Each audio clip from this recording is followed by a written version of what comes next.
Bom, pessoal, para essa semana, então, eu vou fazer mais uma parte da Química Geral, que eu conversei com o Zé, né, sobre isso, e eu vou falar com vocês sobre radioatividade, beleza?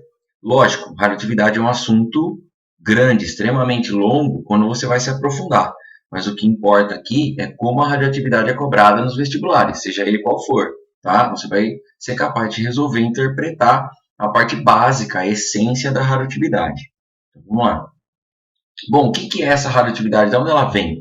Ela vem sempre de um núcleo instável. Então, é um núcleo ó, que ele vai dizer aqui que essa radioatividade ocorre em razão de um número muito alto de prótons e nêutrons presente nesse núcleo. Então, fica com uma densidade muito alta esse núcleo. Não estamos falando da eletrosfera. Então, aqui não me importa aquelas camadas 1s com 2, 2s com 2, não é essa a análise. Aqui também a gente não analisa a óxido-redução, que o oxirredução é perder ou ganhar elétrons. E aí a gente estaria falando da eletrosfera. Aqui a gente está falando da parte que concentra a maior massa de um átomo, que é o núcleo. Então, quando ele tem um número muito grande de prótons e nêutrons, ele se torna instável. Então, ele tende a emitir algumas partículas ou algumas frequências para reduzir esse problema da instabilidade, certo? Então, esse número grande de prótons e nêutrons, seus núcleos são instáveis e espontaneamente emitem partículas intranucleares e energia para fora do átomo, né? Tirando esse excesso de energia acumulado, que são as tal denominadas radiações aí, buscando a estabilidade. Então ele vai se transformar em outro elemento que não tem esse problema de um núcleo muito denso, certo? Transformando-se em outro aqui, tá? Beleza. Então é a emissão de radiação ou partículas, a gente vai ver a diferença de partículas e radiações, frequências eletromagnéticas emitidas pelo núcleo. Isso é a essência da radioatividade, certo? A primeira partícula que você tem que conhecer é a partícula alfa. Ela também é chamada de núcleo de hélio. Eu já explico por quê. Então, ela consiste em um feixe de partículas carregadas positivamente. Então, ela é a partícula positiva. Quando ele falar que um núcleo instável, um núcleo radioativo, emitiu uma partícula positiva, é a partícula alfa, tá? Com carga mais 2 e massa 4. Como é que eu sei que a carga mais 2? A parte de baixo, a gente representa os prótons, e os prótons são positivos, então aqui duas cargas positivas. E a parte de cima, o número de massa. O número de massa é a soma de prótons mais nêutrons. Se eu tenho 2 prótons e a massa é 4, quer dizer que eu também tenho 2 nêutrons. Então, 2 nêutrons mais 2 prótons, 4 é o número de massa. Certo? Que é a mesma configuração do hélio. O hélio também é assim. Aqui está invertido, inclusive, né? Eu vou arrumar isso daqui. O 2 é embaixo, o 4 é em cima. Então, o núcleo de hélio ele tem essa mesma configuração. Por que é a emissão de um núcleo de hélio e não a emissão de um átomo de hélio? Porque o átomo de hélio ele tem um núcleo e a eletrosfera. Aqui a gente está fazendo uma emissão apenas da composição do núcleo do hélio. Aqui não tem elétron, certo? Por isso que tem esse nome. Então, em resumo, uma partícula pesada, essa partícula é pesada, certo? Positiva e considerado o núcleo de hélio que eu acabei de falar para vocês, tá?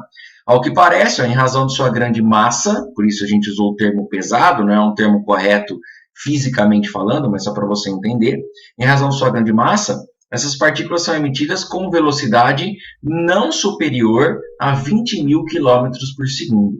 Ela é considerada uma partícula lenta, mesmo tendo essa velocidade de 20 mil quilômetros por segundo. Então, existem partículas muito mais rápidas que essa, frequências muito mais rápidas que eu vou mostrar nos outros slides, tá?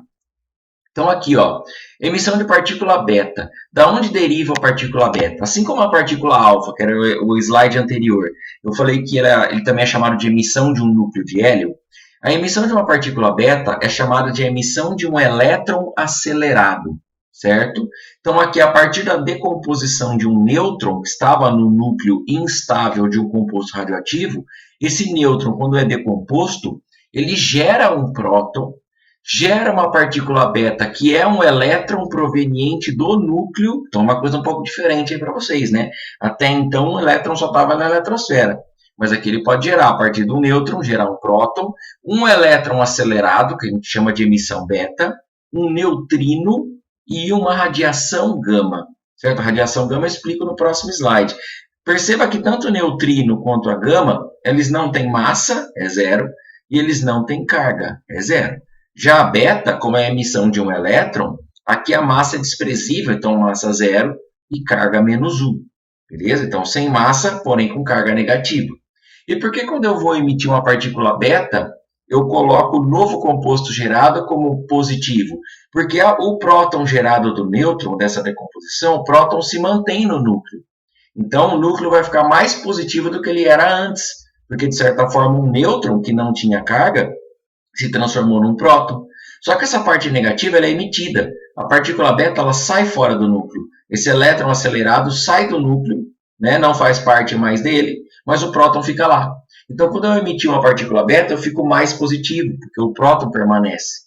O neutrino e a radiação gama não tem carga, não tem massa, né? Só que o neutrino ele com uma frequência muito menos intensa do que a gama. No neutrino, a gente é bombardeado o tempo todo na Terra por neutrinos, provenientes até do espaço. Ele não tem risco para a nossa saúde. Já a radiação gama é uma alta frequência, ela é a mais perigosa de todas. Eu vou mostrar no outro slide. Tá? Mas por enquanto, falando da partícula beta, a partícula negativa. Lembra que a alfa era uma partícula positiva. Né?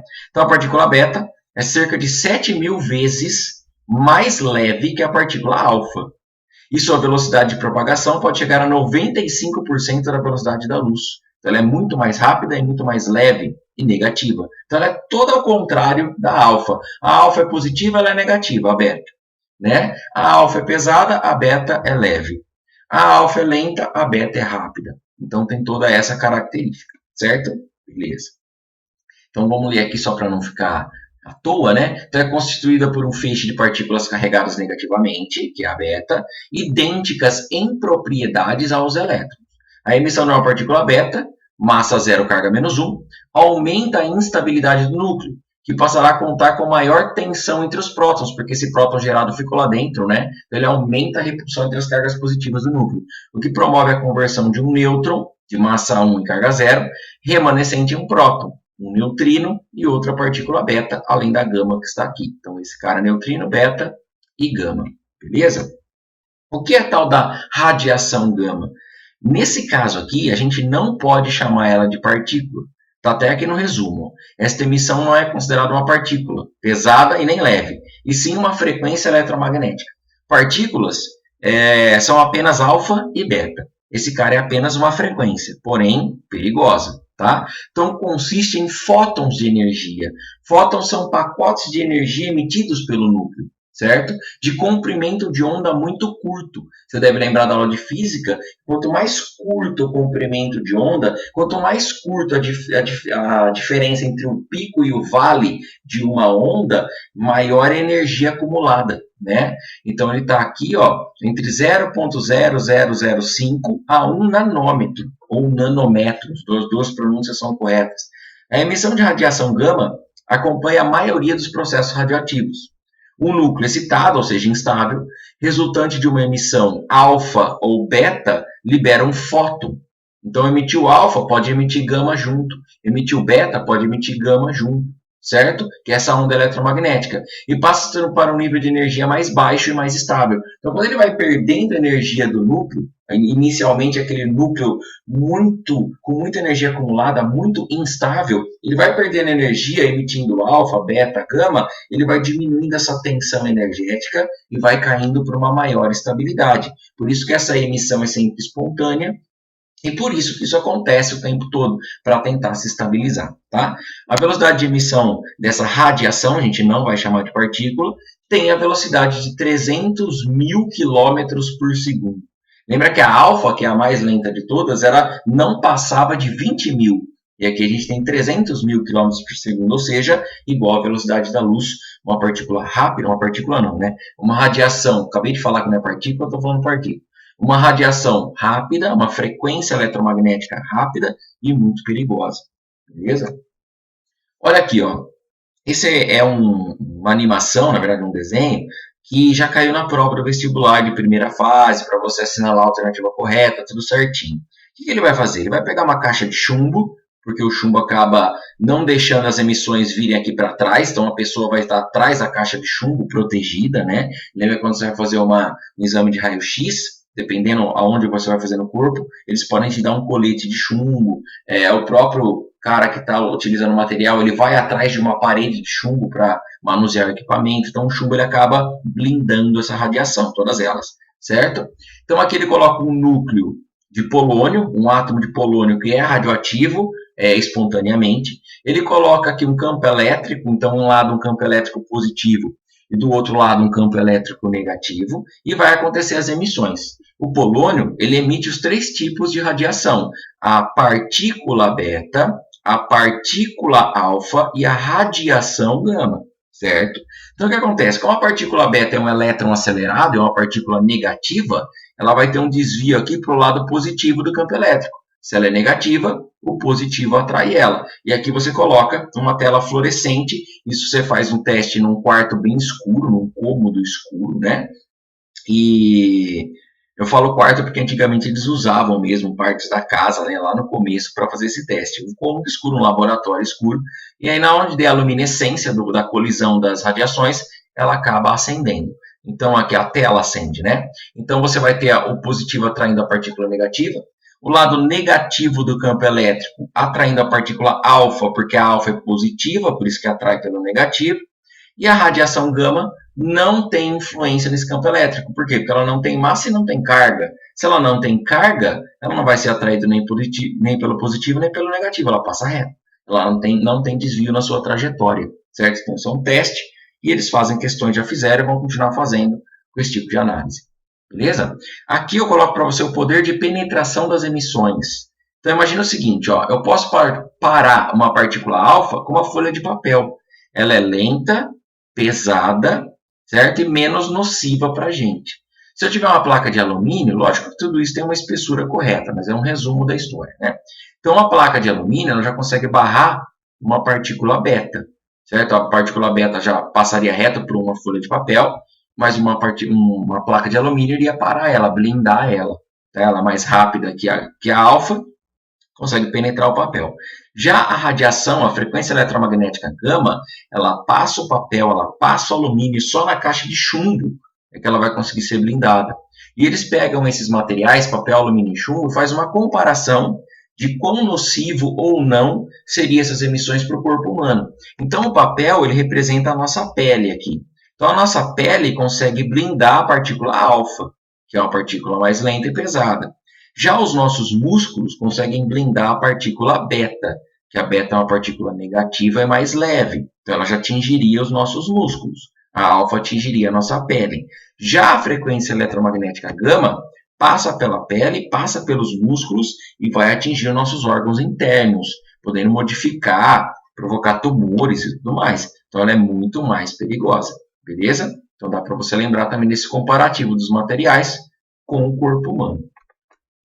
Bom, aqui entra a primeira lei da radioatividade, que é a lei de Soddy. Não sei se é assim que pronuncia, mas os professores pronunciavam assim na universidade. Então, vamos que vamos, né? A emissão alfa, quando o núcleo radioativo emite uma partícula alfa, seu número atômico diminui em 2 unidades e seu número de massa também diminui, só que em 4 unidades. Isso ocorre quando o número de prótons é muito maior que o número de nêutrons do núcleo, certo? Então, imagina que eu tenho um elemento radioativo, massa, número de massa A, número de prótons Z. Se ele emitiu uma partícula alfa, saiu desse núcleo, ele perdeu essa partícula alfa, então ele perdeu 4 na massa, então o novo elemento Y, que ele se transforma no novo elemento, né? Ele fica A menos 4, que é esse A que eu tinha, menos 4 que eu perdi, e o Z menos 2, porque é o Z que eu tinha e 2 que eu perdi. Então aí você acaba descobrindo. Então dá uma olhada aqui no famoso urânio 238, né? Que ele também é trabalhado nos vestibulares, porque o enriquecimento de urânio é um tema aí polêmico, porque alguns países dizem que enriquece urânio para usinas termonucleares, para geração de energia, mas alguns países acabam mascarando isso, falando que estão enriquecendo urânio para usinas termonucleares, mas boa parte é para fazer bomba atômica de forma escondida. Então isso tem aí vários procedimentos internacionais para tentar evitar esse enriquecimento de urânio para fazer bomba. Então, por isso que eles tratam desse assunto. Então, você pega o urânio 238, é um isótopo do urânio, né? E número de prótons 92. Se ele emitir uma partícula alfa, ele vai perder 4 na massa. Então, se ele tinha 238, perdeu 4, novo elemento vai ter 234. Se ele tinha 92 de carga positiva, perdeu 2 na emissão de partícula alfa, agora ele tem 90. Então, quando um átomo radioativo de urânio 238 emite uma partícula alfa, ele se torna o tório 234, ele se transformou em outro elemento. Beleza? Essa análise tem que fazer. E com relação a beta, lembra que na emissão beta, ela vem da decomposição de um nêutron, que gera um próton, e o próton fica no núcleo, mas o elétron acelerado, que é o beta, ele sai fora do núcleo, é emitido, certo? Então, se eu tiver um elemento aqui Q, um elemento qualquer radioativo, eu tenho aqui uma massa A e um número de prótons Z, certo? Com relação à massa, não muda. Por quê? Porque a partícula beta não tem massa. Então, o A continua sendo A, não muda. Mas aqui o Z, se ele perdeu uma partícula negativa e gerou um próton, esse próton que ficou no núcleo vai ser somado a esse Z. Então, Z mais um próton. Então, Z mais um. Então, se eu tinha aqui, por exemplo, 92 como número de prótons, agora eu vou ter 93. Eu vou pegar 92 mais 1, devido à formação do próton e à emissão da partícula beta. Então, dá uma olhada. Paládio. Paládio 234, a massa não muda, continua 234. Por quê? Porque a beta não tem massa. Só que na hora que eu emiti a beta, ficou o próton no núcleo. Então, 91 mais 1 dá 92. Então, é um outro tipo de urânio. O primeiro urânio que a gente trabalhou era 238, e esse aqui é o urânio 234. Beleza? Que ele veio aqui da formação, do decaimento radioativo do paládio, pela emissão de uma partícula beta e por ter ficado um próton no núcleo. Beleza? Essa é a ideia. Agora a gente fala da cinética das desintegrações radioativas, que é o tal de tempo de meia-vida, ou período de semidesintegração. Aqui a gente está falando de radioatividade, mas existe tempo de meia-vida também para medicamentos, mas não que o medicamento é radioativo. Tá? Então, por exemplo, esquece a radioatividade agora, estou falando só do termo tempo de meia-vida, caso você procure assim no Google e você encontre outras coisas que eu não estou falando aqui, porque eu estou falando apenas de radioatividade. Mas se você toma um medicamento, todo mundo já tomou remédio na vida, tem remédio que é de 3 em 3 horas, tem remédio que é de 8 em 8 horas, tem remédio que é de 12 em 12 horas. Por quê? Porque o tempo de meia-vida de consumo, de decomposição, vamos dizer assim, transformação daquele medicamento que você ingeriu é diferente. Então, tem medicamentos que depois de 3 horas você precisa reforçar a dose. Então, você toma de novo para não decair, para não cair a zero o medicamento no seu organismo. Então, ele caiu para metade, toma de novo o medicamento, volta a crescer a concentração do princípio ativo, mantendo a medicação correta. Tem outros que demoram mais para a quantidade cair para metade. O tempo de meia-vida é maior. Então, tem medicamentos que é de 8 em 8 horas, certo? Depois de 8 horas, você toma outro, aumenta a concentração. Ele tinha caído para metade, ele não zera, e aí você toma de novo. Então, é a mesma ideia. Só que aqui a gente vai falar de elementos radioativos, tá? Então, eu vou ter uma massa radioativa do elemento aqui inicial. Depois de um período de semidesintegração, que você pode chamar de T-meio, que é tempo de meia-vida, a massa inicial, que é a massa zero, caiu para metade. Depois de 2 tempos de desintegração, né, mais um tempo de meia-vida, a massa inicial cai para metade da metade. E aí seria 2 ao quadrado aqui embaixo. Você pode usar essa fórmula, ou você pode fazer o seguinte, imagina que aqui eu tenho 100 gramas. Depois de meia-vida, cai para 50 gramas, porque cai para metade. Depois que eu tinha 50, cai para mais um tempo de meia-vida, então é metade de 50, cai para 25. Depois que eu tiver 25, mais um tempo de meia-vida, cai para 12,5. Você pode ir fazendo assim. E fazer desse jeito aqui, sem ter que decorar a fórmula, é mais fácil e mais garantido que você não faz errado. E resolve muitas questões. Seja Enem, FUVEST, Unicamp, Unesp, não interessa, é tudo do mesmo jeito. Tá? E aqui mostra um gráfico, né, de uma curva de decaimento de um elemento. Então, eu tenho aqui o número de átomos não desintegrados ainda com grande instabilidade, N0. Ele vai decaindo, conforme vai passando os períodos de semidesintegração. Beleza? Essa é a ideia. Aqui, ó, você tem que ver o seguinte, cada elemento tem um tempo de decaimento diferente. Por exemplo, o tempo de meia-vida, o tempo para que a massa caia para metade. Ou você pode estar analisando o poder radioativo, o tempo que o poder radioativo caia para metade. O tempo que a porcentagem inicial caia para metade. Isso é tempo de meia-vida, certo? No caso do polônio, é de 1 milissegundo. Depois de 1 milissegundo, ele já caiu para metade da massa. Vamos falar de massa, por exemplo, da massa inicial. Ele emite alfa e gama, certo? O paládio, ele já vai cair a sua massa para metade tem massa, pode ser análise com porcentagem, pode ser análise com poder radioativo, não só massa, tá? Estou usando massa como exemplo. Então, da massa inicial, se eu tinha 100 gramas, por exemplo, para cair para 50 gramas, que é a metade, no paládio demora 1,12 minutos, que já é um tempo muito maior do que 1 milissegundo. Agora, dá uma olhada nesse cara aqui, ó. Urânio 235, que ainda é um outro tipo de urânio, para se eu tiver 100 gramas desse cara, para ele cair para 50 gramas, que é um tempo de meia-vida, ele demora 710 milhões de anos. Então, muito diferente do polônio, do paládio, né? E por aí vai, de todos os outros elementos, do rádio. Então, cada um tem o seu tempo, tem emissões diferentes também, tá? E aí, é lógico, o enunciado vai ter que te dar essas informações. Você não tem que decorar isso, só tem que saber que se você estava trabalhando no exercício em casa com milhões de anos, pode ser que no vestibular caia 1 de milissegundo. O que importa é o conceito do tempo de meia-vida. O que é transmutação nuclear? Transmutação nuclear é o processo no qual determinado material radioativo é transformado em outro elemento, desde o aprisionamento de subpartículas nucleares até a colisão de átomos. Então, nesse caso, eu estou transformando o elemento em outro. Eles trabalhavam muito com isso lá na alquimia, ainda, eles não conheciam a radioatividade, eles não tinham noção do perigo disso, né? Ao longo da história, mas a ideia inicial era transformar objetos comuns em ouro. Então eles tinham inicialmente essa ideia. Vou transformar, tanto que tem contos aí de fada, né? Que ela transformava a palha em ouro, a moça lá, que eu não lembro que desenho que é. Mas essa era a ideia da história. Então eu vou pegar um pedaço de madeira, vou transformar em ouro e vou ficar rico. Então eles tinham essa ideia de transmutação. A gente sabe que não é tão simples, né? Que não rolou, não deu certo, gerou mais tumor neles porque eles não sabiam da radioatividade do que ouro, né? Enfim, nesse caso aqui, ó, o polônio emite partículas alfa, as quais bombardeiam os núcleos de nitrogênio, transformando-os em núcleos de oxigênio. Então a transmutação está aqui, ó, transformaram o nitrogênio em oxigênio. Ah, mas o oxigênio não é 16? Tem o isótopo 16 e esse transformado aqui a partir do nitrogênio é o isótopo 17. É um outro tipo de oxigênio, certo? Então aqui o polônio, lá naquela caixa de chumbo, vai emitir o alfa. O alfa emitido pelo polônio colide com o núcleo do nitrogênio, gerando oxigênio mais um próton. Outra coisa que você tem que ter atenção nessas equações é o balanceamento. Dá uma olhada aqui o total de massa do lado esquerdo da seta, do lado dos reagentes, né? Vamos chamar assim. 14 mais 4 dá 18. Então, eu preciso olhar aqui do lado de lá, tem que ter 18. 17 da massa do oxigênio, mais 1 da massa do próton, também dá 18.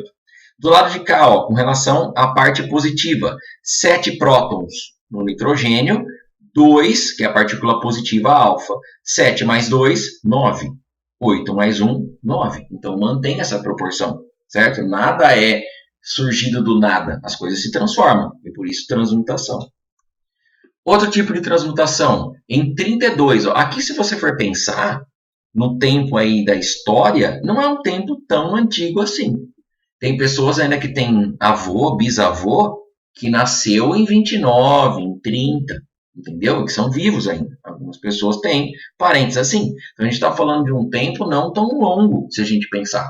Então esse cientista inglês, o James Chadwick, eu não sei se é assim que fala, descobriu o nêutron por meio do bombardeamento do isótopo do berílio 9, é um tipo de berílio, com partículas alfa. Então, ele pegou o berílio 9 de massa aqui, colidiu com a partícula alfa no núcleo do berílio, gerou carbono e mais um nêutron, certo? Esse nêutron poderia bombardear um núcleo de um outro átomo e gerar uma outra situação, mas a análise dele era só transformar o berílio em carbono, tá?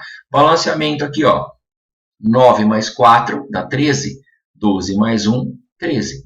4 mais 2, 6. Como o nêutron, como o próprio nome diz, é neutro e não tem carga, então aqui 0, 6 do carbono. 4 mais 2, 6. Do lado de cá, 6 mais 0, 6. Beleza? Em 34, ó, 2 anos depois, Irene Joliot-Curie, que é a filha do casal Curie, que era Marie Curie e Pierre Curie, que ficaram famosos por trabalhar com radioatividade, a filha deles também trabalhou com isso. E ela conseguiu transformar núcleos de alumínio em núcleos de fósforo. Então, transformando o alumínio em fósforo é uma transmutação nuclear. Também por meio de bombardeamento com partículas alfa. Então, tinha lá o alumínio, colidiu a partícula alfa com o núcleo de alumínio e transformou em fósforo mais um nêutron. Então, um outro tipo de experimento, mexendo no núcleo, você altera o elemento, você transforma o elemento. Beleza? Dá uma olhada aqui. Agora a gente vai ver a diferença entre fissão e fusão nuclear. Uma coisa eu já te digo, toda vez que eles falarem de usar a radioatividade para gerar energia, inclusive aqui no Brasil a gente tem em Angra dos Reis, né, usinas termonucleares, a gente está falando de fissão. Tá? É isso que está aqui na tela, fissão. Não é fusão. Fusão, fizeram até uma bomba de hidrogênio, a gente vai comentar disso.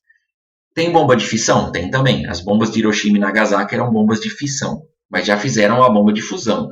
Já detonaram ela no mar para teste e tal, mas em guerra em si, que eu saiba até então, não foi usado, né? Mas fissão foi, infelizmente. Então a fissão nuclear é a quebra de núcleos grandes em núcleos menores. Quebra, fissão é quebrar, né? Com a liberação de uma grande quantidade de energia. A reação de fissão nuclear é considerada uma reação em cadeia, pois ocorre com a liberação de nêutrons que serão utilizados para fissionar outros átomos de urânio. Então ele partiu de um urânio aqui, colidiu aqui um nêutron, está vendo que está acelerado? Um nêutron colidiu com um núcleo de urânio. A partir dessa colisão ele gera bário e criptônio e mais nêutrons. Então a colisão de um nêutron com um átomo de urânio gera 2 átomos, certo? E 3 nêutrons.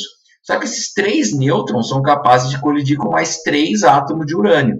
E aí eles vão gerando isso em cadeia. E daqui sai mais 3, ó, 3 que saiu daqui. Desse urânio saiu 3 aqui, ó, cadê?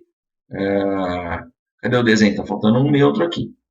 Desse urânio saiu mais 3, certo? Ele colocou 4 aqui porque é o terceiro de cá, né? Então, de cada um gera com o núcleo, colide com o núcleo gera 3, daqui gera 3, daqui gera 3. E esses 3, cada um vai colidir com mais núcleo e gerar mais 3, mais 3, mais 3. Por isso é uma reação em cadeia, extremamente violenta. Então, o que você tem que saber para não cair nas pegadinhas de verdadeiro ou falso? Fissão é quebra de núcleo grande em núcleo pequeno. Fissão é usada em termoelétricas. E fissão é liberação de nêutrons que colidem com outros núcleos. Como se fosse um jogo de sinuca. Na hora que você bate na bola branca, a bola branca bate na outra bolinha, a outra bate na outra, na outra e na outra, e todas elas se espalham, certo? Isso é a ideia da fissão nuclear. Aqui está na forma de equação aquele desenho. Então tem urânio, o núcleo é colidido aqui um nêutron no núcleo do urânio, ele gera bário e criptônio e mais 3 nêutrons, além de muita energia.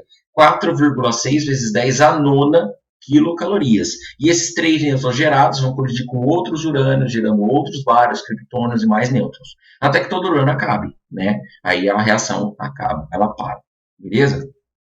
E o que é fusão nuclear? É o contrário da fissão. Se a fissão era a quebra, aqui a gente vai juntar núcleos. Então consiste na síntese, ou reunião, de núcleos pequenos, dando origem a um núcleo maior, por isso que é o contrário da fissão, e mais estável. E na emissão de grande quantidade de energia, uma quantidade muito maior do que na fissão. Tá? Inclusive numa bomba de fusão, que é a tal da bomba de hidrogênio, quem quiser procurar um vídeo no YouTube, tem vídeos de bomba de hidrogênio. Para ativar a bomba de fusão, eu preciso de uma bomba de fissão. Então é uma bomba nuclear ativando outra bomba nuclear. Preciso de muita energia aqui, certo? Esse processo é o que ocorre no Sol, em que os núcleos de hidrogênio leve, que é chamado de próton, que é esse hidrogênio, um de massa, um de próton, se fundem, se juntam, por isso fusão, formando núcleos de hélio, que são muito mais densos, com liberação de alta quantidade de energia, o Sol, que a gente está falando. Então a bomba de hidrogênio é como gerar um pequeno Sol no local onde ela foi solta, né? Então eu vou soltar no mar para teste, ali eu estou gerando um pequeno Sol, né? As equações são essas, ó. Eu tenho o hidrogênio tradicional, um próton e por isso um de massa. Quando eles se juntam, se fundem, ele gera o deutério. O que é o deutério? Continua tendo um próton, mas tem 2 nêutrons agora, né? Na verdade tem um próton e um nêutron, gerando 2 de massa. Aqui não tinha nêutron. Beleza? E a emissão desse E. Sabe o que é esse E aqui? Esse E é a antipartícula do elétron, que é chamada de positron, que é um elétron positivo. Em geral, a gente sempre fala, o elétron é negativo. Se o elétron é negativo, o que é a antipartícula do elétron? É a sua partícula contrária, é um elétron positivo, que é chamado de positron. Beleza? Esse deutério gerado, ó, que está aqui, ele colide com outro hidrogênio, que ele está chamando de prótio, beleza? E gera um tipo de hélio, que é o hélio com 2 prótons e um nêutron. 2 mais 1, 3 de massa. certo? É um isótopo do hélio, mas não é o hélio tradicional. Aí esse isótopo de hélio 3, ele colide com outro hidrogênio, com outro prótio, e gera o hélio mais estável, que é 2 prótons e 2 nêutrons, 2 mais 2, 4 de massa. Então o que acontece no Sol é isso o tempo todo. O Sol está emitindo muita energia, que chega até aqui para a gente, né? E se transformando em hélio. Como o hélio é muito mais denso do que os hidrogênios, então a tensão ali, a densidade do Sol está aumentando muito. E um dia ele vai explodir, varrendo todo o sistema solar. Daqui milhares e milhares e milhões de anos, né? Muito tempo. Certo? Então essas equações estão nesse livro tradicional de química, que é do Russell. Foi escrito em 1994, mas é muito atual, pode ter certeza disso. Beleza? Então tá aí a base da radioatividade, tudo que você precisa saber para resolver os exercícios. Fechou? Até mais então. Valeu.